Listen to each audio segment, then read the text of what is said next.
ñu ni journaux yi ne le matin dafa amoon déjà benn réunion avant plénière pour harmoniser point d'achoppement yi yooyu te ci point d'achoppement yi bokk na ci renforcement des pouvoirs du premier ministre xam nga loolu waxoon nañu ko fi Moussa coowoon nañu ko fi te renforcement des pouvoirs du premier ministre article 27 bi nag dama xamul ndax boole nañ ci ou pas mais dafa bokkoon ci volet régime politique bi su ma juumalee article 80 bi muy offense au chef de l'État Pastef d'accord ci statut chef de parti boobu tamit opposition bi dañ ci diviser en deux parti bu ëpp bi dañ ne le parti celui qui est arrivé deuxième au présidentiel bu dee loolu mu directement Amadou Ba lay doon waaw mais beneen parti beneen camp bi su ma juumalee PDS donc moo fa nekk pour le moment camp boobu dañ ne te man nag camp boobu laa gën a àndal camp boobu dañ ne celui qui est arrivé mooy dernier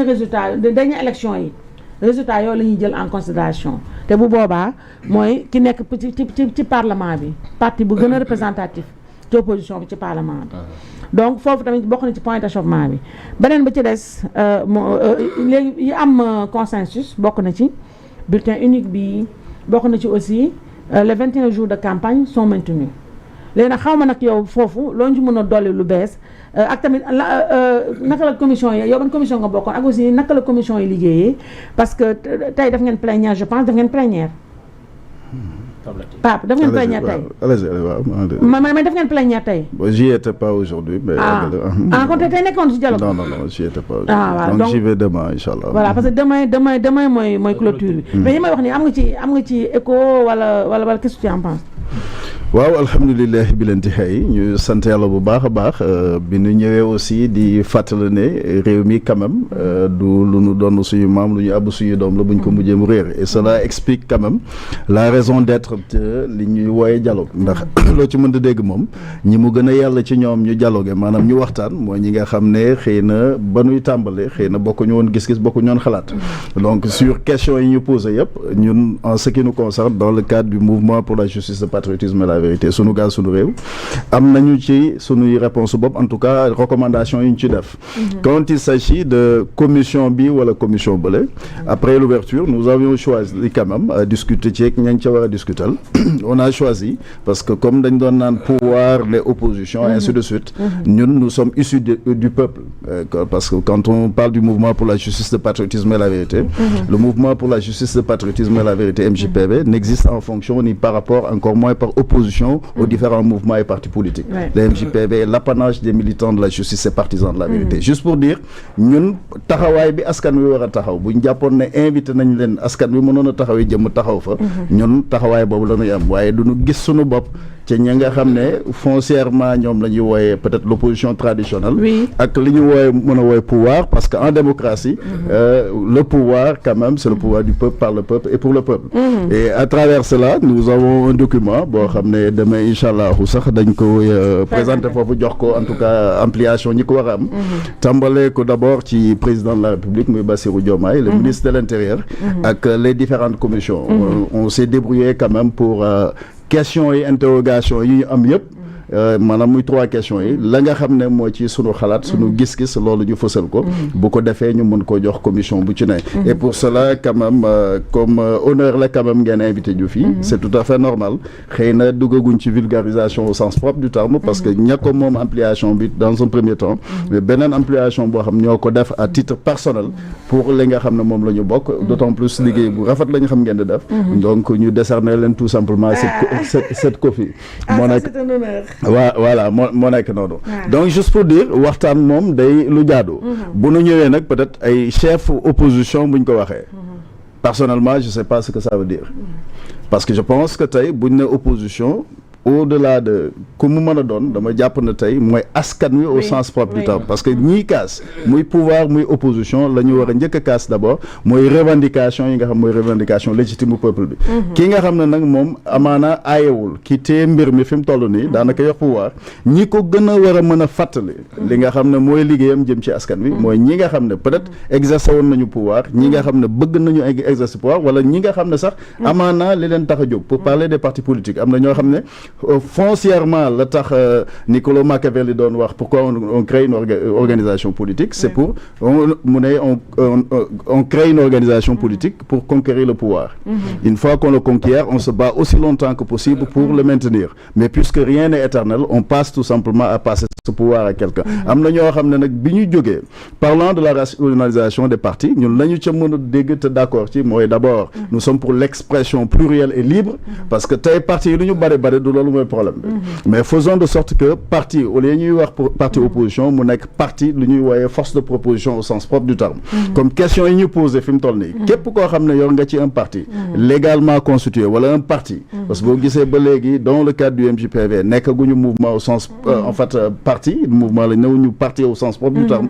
pourquoi parce que tout simplement dafa am la sëñ Abdoulaye doon wax nit waxi démbam ak jëfiteyam loolu dañ ko ciy bàyyi ndax dama bindoon article mu tudde woon pléthore de partis dañuy englouti peuple sans parti juste pour dire mbir mi tëggoon na noo xam ne daanaka maanaam parti politique yi mën nañoo bari mais li ma ci gën a yital mooy comment faire pour parti politique yëpp mën a doon parti de contribution ki nga xam ne tey moom la ñu woowee chef opposition gaw ma xaw ma chefu lan lay doon parce que mënoo nekk chef tey ma dem di waxe nga ne ma man maay sa chef defewuma ci dara parce que légitimement parlant moi je me reconnais même pas à travers ce que tu fais peut-être mën nañoo bokk li ñuy xalaat nag comme li ñuy wax souvent réew mi moom xalaat yi mën a wute waaye yéene ji benn la war a doon donc quand il s'agit de en fait ñun li ñu gënoon a yitteel dans le cadre de la démocratie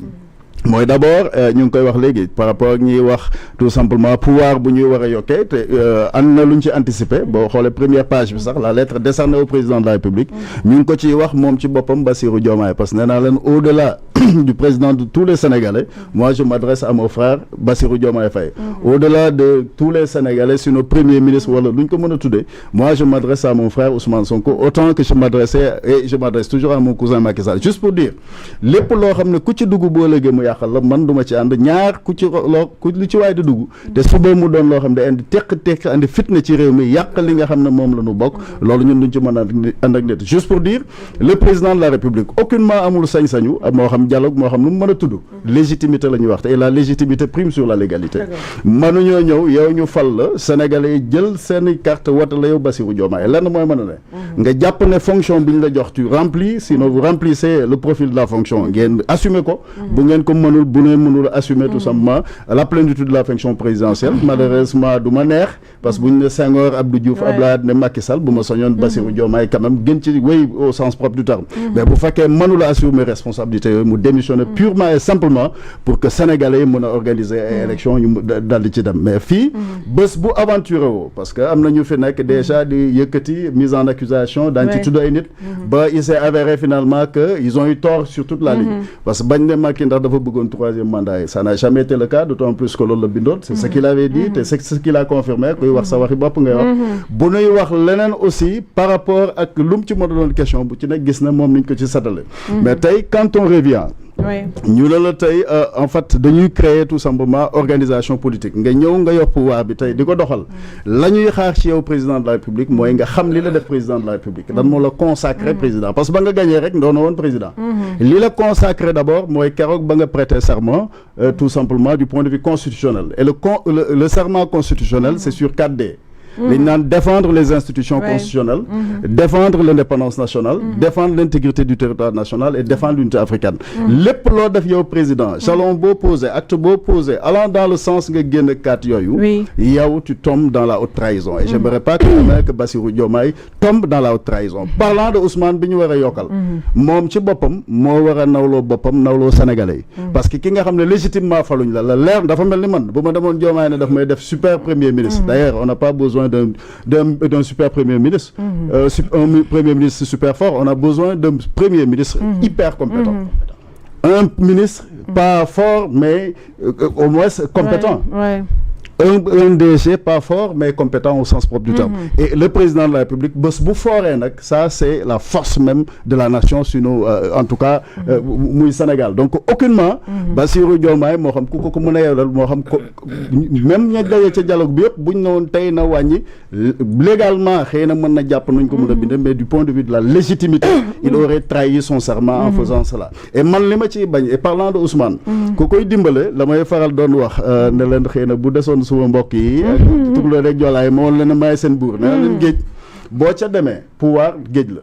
boo ca demee da nga cay maanaam sangu féey ca napp ca jël ca la cay sa aajo faj ko ca boo noppee ne ko fa teg dem sa yoon waaye kenn demul géej njëriñu géej en tout cas du doon nga dem pour lab ca et loolu ku ko wax nag wax ne nous avons l'obligation de sauver Ousmane Sonko ci lan ci maanaam prétention yi nga xam ne am na ko yu ci bëri yoo xam des prétentions excessives parce que nit ku équilibré au sens propre du terme et loolu je pense même posture am wane na ko ci déplacement am boobu kilifa dafa am nu muy toogee kenn du la ne sax defaraatal sa toogaay parce que am na lu tax et parce que donc tey boo jëlee nga toog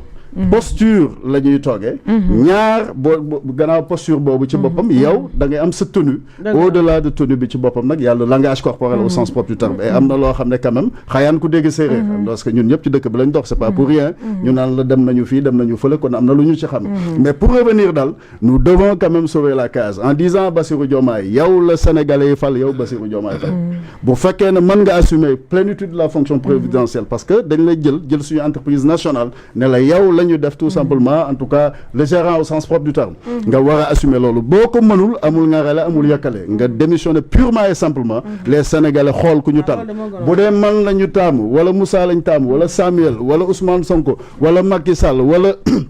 Amadou Ba wala Idrissa Seck wala ku mu mën a doon en tout cas ci Sénégalais yi ku mu mën a doon ñu xam ne ñooñu Sénégalais yi lañ tax mais aucunement il ne sera question ñu ne dañuy jël pouvoir di ko yokkal ma Samba muy Ousmane Sonko muy premier ministre muy dernier ministre loolu du am ci dëkk bi parce que ce serait illégitime tout simplement de le faire et ce serait tout simplement une violation manifeste tout simplement du serment constitutionnel du président de la République donc nañu dellu soit à de meilleurs sentiments xam ne fii yàkkale amu fii quand j'ai entendu Bassirou Diomaye naan dama yéene Ousmane Sonko j'ai tout simplement vu que loolu